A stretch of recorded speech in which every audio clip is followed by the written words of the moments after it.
Hello parents and welcome back to my channel. आज हम बात करेंगे कि आप अपने बच्चे को कैसे लिखना सिखा सकते हैं। बट बच्चों को लिखना सिखाने से पहले ना बच्चों को पढ़ के सुनाना ज़रूरी होता है।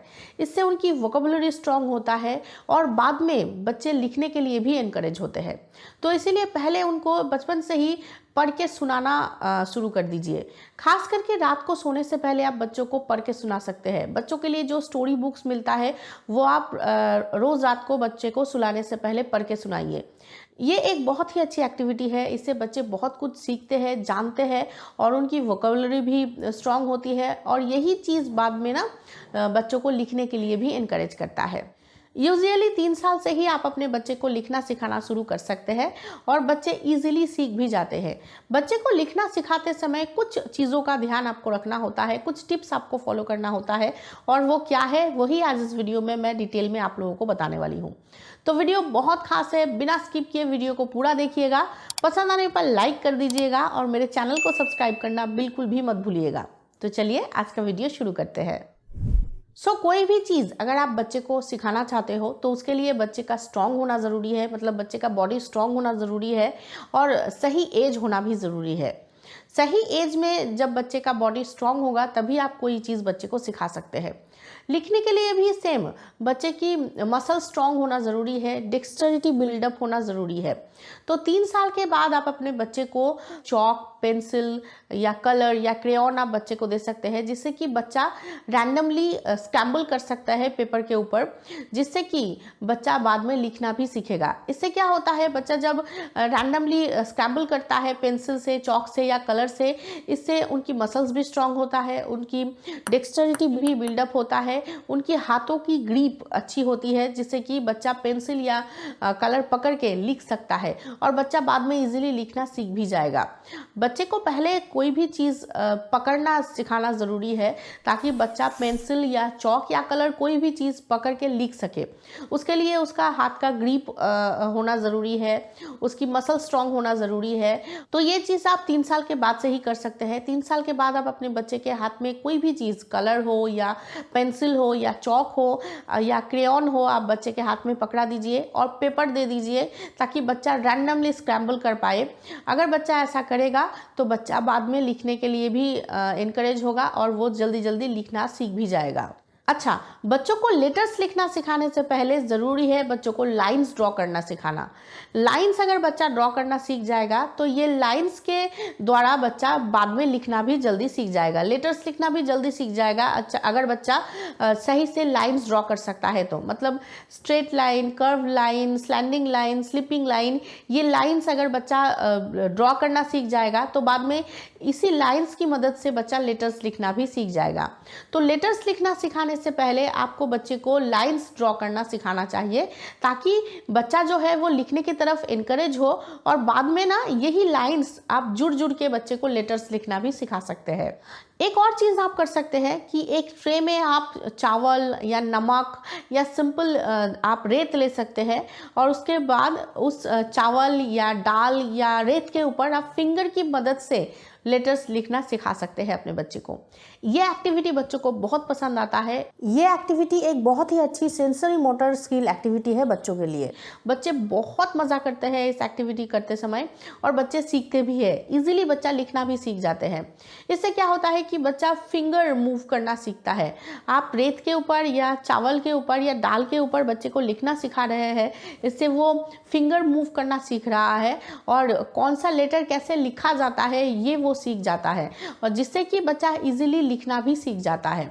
और कभी कभी बस ऐसे ही आप सिर्फ हवा में फिंगर फिरो के लेटर्स लिख सकते हैं और बच्चे को फॉलो करने के लिए भी बोल सकते हैं। बच्चे काफ़ी पसंद करते हैं ये एक्टिविटी, उनको बहुत मज़ा आता है। कभी कभी बस आप अपना फिंगर लेके हवा में ऐसे ही मूव कर दीजिए और एक लेटर लिख दीजिए और बच्चे को फॉलो करने के लिए बोल सकते हैं। या तो फिर आप खुद बच्चे का फिंगर लेके हवा में फिरो के एक लेटर लिख दीजिए। इससे क्या होता है कि बच्चा फिंगर मूवमेंट सीख जाता है। फिंगर कैसे मूव करने से कौन सा लेटर बनेगा बनेगा ये बच्चा सीख जाता है और लिखते समय बच्चे के लिए लिखना ईजी हो जाता है। तो ऐसे ही जब आप अपने बच्चे के साथ टाइम स्पेंड कर रहे हो तो हवा में ही बस उंगली फिरा के आप लेटर्स लिख सकते हैं, और या फिर बच्चे की फिंगर लेके ही आप हवा में फिरो के उसके ही उंगली से लेटर्स लिख सकते हैं, जिससे कि बच्चा इजीली लिखना सीख जाता है और ये बच्चों को काफ़ी पसंद भी आता है। और आप बच्चों को डॉट मिला के भी लिखना सिखा सकते हैं। मतलब पहले आप 2 डॉट मिलाना बच्चों को सिखाइए, उसके बाद बहुत सारे डॉट देके आप एक लेटर लिखिए और वो डॉट मिला के बच्चों को लेटर लिखना सिखा सकते हैं। ये बच्चों को पसंद भी आता है और बच्चे इससे जल्दी लिखना सीख भी जाते हैं। आजकल तो ऐसे बुक्स भी मिल जाते हैं जिसमें सिर्फ डॉट दिया हुआ होता है, डॉट के थ्रू एक लेटर लिखा हुआ होता है और बच्चों को वो डॉट मिलाना पड़ता है। तो वो बुक्स भी आप ले सकते हैं और बच्चों को दे सकते हैं। बच्चे बैठ के वो डॉट मिला के लेटर लिखना सीख सकते हैं। ऐसे बच्चे जल्दी लिखना भी सीखते हैं और ये एक बहुत ही अच्छी एक्टिविटी भी है। हैंड और आई कोऑर्डिनेशन भी इससे बहुत अच्छा होता है और बच्चे इजीली लेटर भी लिखना सीख जाते हैं। और बच्चों को ना स्टेप बाय स्टेप लिखना सिखाना चाहिए। पहले तो आपको बच्चे को लाइन ड्रॉ करना सिखाना चाहिए, उसके बाद बच्चों को आपको शेप्स ड्रॉ करना सिखाना चाहिए, जैसे कि triangle, square, rectangle, circle, semi circle. ये अगर शेप्स बच्चे ड्रॉ करना सीख जाएंगे तो जल्दी बच्चे लिखना भी सीख जाएंगे, क्योंकि इन शेप्स की मदद से ही आप बच्चों को इजीली लेटर्स लिखना सिखा सकते हैं। तो बच्चों को स्टेप बाय स्टेप ही सिखाना चाहिए, पहले लाइन, उसके बाद शेप्स, उसके बाद बच्चों को लेटर्स लिखना सिखाना चाहिए और उसके बाद आप डॉट की मदद से बच्चे को लेटर्स लिखने के लिए बोल सकते हैं। एंड ऑब्वियसली आपको आपके बच्चे को सिखाना होगा कि कैसे पेंसिल वगैरह या कलर या चौक पकड़ के लिखा जाता है, कैसे होल्ड किया जाता है, वो आपको आपके बच्चे को सिखाना होगा। वो भी प्रैक्टिकली सिखाना होगा, बच्चे को बिल्कुल पकड़ के सिखाना होगा कि कैसे पकड़ा जाता है, कैसे होल्ड किया जाता है। आपको बच्चे को ये सिखाना होगा कि कैसे अपने पॉइंटर फिंगर, थंब फिंगर और मिडिल फिंगर की मदद से हम पेंसिल को पकड़ते हैं और उससे लिखते हैं। You should use a tripod grip obviously, और ये जो चीज़ है वो आपको बच्चे को ज़रूर सिखाना होगा ताकि आपका बच्चा इजीली होल्ड कर पाए और इजीली सीख पाए लिखना। इसके साथ साथ आपको बच्चे को ये भी सिखाना होगा कि पेंसिल वगैरह बहुत ज़्यादा टाइट करके नहीं पकड़ना चाहिए। टाइट करके पकड़ने से हाथों में दर्द होता है और लिखने का स्पीड भी उतना ज़्यादा नहीं रहता है। कैसे पकड़ना चाहिए पेंसिल, और पेंसिल की कौन सी जगह पकड़ने से इजीली बच्चा लिख सकता है और हैंडराइटिंग ज़्यादा अच्छा होता है, लूज़ पकड़ना चाहिए या टाइट पकड़ना चाहिए, मतलब कैसे पकड़ना चाहिए, ये सब कुछ आपको बच्चे को प्रैक्टिकली सिखाना होगा। बच्चे को ये सब कुछ प्रैक्टिकली सिखाना ज़रूरी है, क्योंकि बच्चा अगर पेंसिल या चौक वगैरह सही से होल्ड करेगा तभी वो सही से लिखना भी सीखेगा। तो बच्चे को लिखना सिखाने से पहले ये सब कुछ आपको प्रैक्टिकली बच्चे को सिखाना होगा, ताकि आपका बच्चा पेंसिल हो या चौक हो या कलर हो, होल्ड सही से कर पाए। अगर होल्ड सही से कर पाएगा तभी उसका हैंडराइटिंग भी अच्छा होगा और वो इजीली लिख भी पाएगा और लिखना सीख भी जाएगा।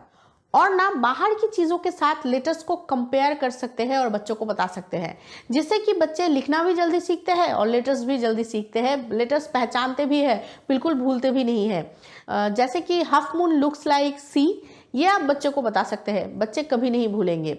और बच्चों को ना पहले पहले लिखना नहीं सिखाना चाहिए, पहले पहले बच्चों को ट्रेस करना सिखाइए। ट्रेस करना सिखाने से क्या होता है कि लिखने का स्टाइल और मूवमेंट बच्चों को पता चलता है और उसके बाद बच्चे इजीली लिख भी पाएंगे। तो पहले पहले बच्चे को जो लेटर आप लिख के देंगे वो लेटर पहले आप ट्रेस करना बच्चे को सिखाइए, उसके बाद बच्चे को लिखना सिखाइए। ट्रेस करना सीखने से बच्चे इजीली लिखना भी सीख जाते हैं। और हाँ, एक लेटर कम से कम 3 दिन तक बच्चों को लिखना सिखाना चाहिए, उसके बाद आप कोई दूसरा लेटर लिखना सिखा सकते हैं, बट एक लेटर कम से कम 3 दिन तक आपको बच्चे को लिखना सिखाना चाहिए।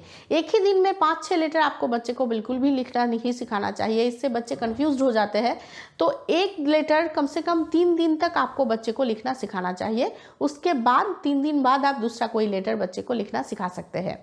और पहले पहले ना बच्चों को ज़्यादा प्रैक्टिस कराना या ज़्यादा लिखाना नहीं चाहिए। अगर आपका बच्चा लिखना चाह रहा है तो आप लिखाइए, बट ज़्यादा प्रैक्टिस करना या ज़्यादा लिखाना नहीं चाहिए। इससे बच्चे का लिखने की तरफ जो आकर्षण है वही चला जाता है। अगर आप जोर देंगे किसी चीज़ को लेके तो वो बच्चा बिल्कुल भी नहीं करना चाहेगा। तो इसीलिए जब तक बच्चे का मूड हो, अगर तब तक ही करे तो ज़्यादा बेहतर होगा। अगर बच्चे का मूड नहीं है अब लिखने का तो आप छोड़ दीजिए, थोड़ी देर बाद फिर से बच्चे को लेके बैठिए, बट ज़ोर ज़बरदस्ती से बच्चे को लिखाने की कोशिश बिल्कुल भी मत कीजिए। इससे उल्टा हो जाएगा, आपका बच्चा बाद में शायद लिखना भी नहीं चाहेगा। और आजकल ना वो राइट एंड वाइट बुक्स भी मिल रहा है जो कि काफ़ी अट्रैक्टिव होता है, बच्चे काफ़ी पसंद करते हैं। तो वो बुक्स भी आप ले सकते हैं अपने बच्चे को लिखना सिखाने के लिए। तो जैसा कि मैंने कहा कि 3 साल से आप अपने बच्चे को लिखना सिखा सकते हैं और 4 साल के बच्चे को थोड़ा बहुत लिखना आता है। बट हर एक बच्चे का डेवलपमेंट एक जैसा नहीं होता है, तो बच्चे को किसी के साथ भी तुलना नहीं करना चाहिए। मतलब उसके बच्चे को लिखना आ रहा है, मेरा बेबी भी 4 साल का हो गया है बट मेरे बच्चे को लिखना नहीं आ रहा है, ऐसा सोच बिल्कुल भी नहीं रखना चाहिए। आप धीरज रखिए और ये टिप्स फॉलो कीजिए, आपका बच्चा भी लिखना सीख जाएगा। इसके लिए आपको बच्चे को जोर देने की बिल्कुल भी ज़रूरत नहीं है। आपको धीरे धीरे बच्चे को लिखना सिखाना होगा, स्टेप बाय स्टेप। जोर ज़बरदस्ती से बच्चे से आप कुछ भी नहीं करवा सकते हैं। और बच्चे को तुलना तो बिल्कुल भी मत कीजिए दूसरे बच्चे के साथ, क्योंकि जैसा कि मैंने कहा कि हर एक बच्चा अलग अलग होता है और हर एक बच्चे का डेवलपमेंट भी अलग अलग होता है। तो उसका बच्चा अगर 4 साल में लिख पा रहा है और आपका बच्चा नहीं लिख पा रहा है, तो आप थोड़ा सा पेशेंस रखिए और ये टिप्स फॉलो कीजिए और बच्चे को लिखना सिखाइए, आपका बच्चा भी लिखना सीख जाएगा। तो बस आज के वीडियो में इतना ही। आई एम श्योर कि ये वीडियो आपके लिए बहुत हेल्पफुल रहा होगा। तो इस वीडियो को एक लाइक ज़रूर कर दीजिएगा, मेरे चैनल को सब्सक्राइब करना बिल्कुल भी मत भूलिएगा और प्लीज़ इस वीडियो को ज़्यादा से ज़्यादा पेरेंट्स तक पहुँचाइएगा। Thank you for watching.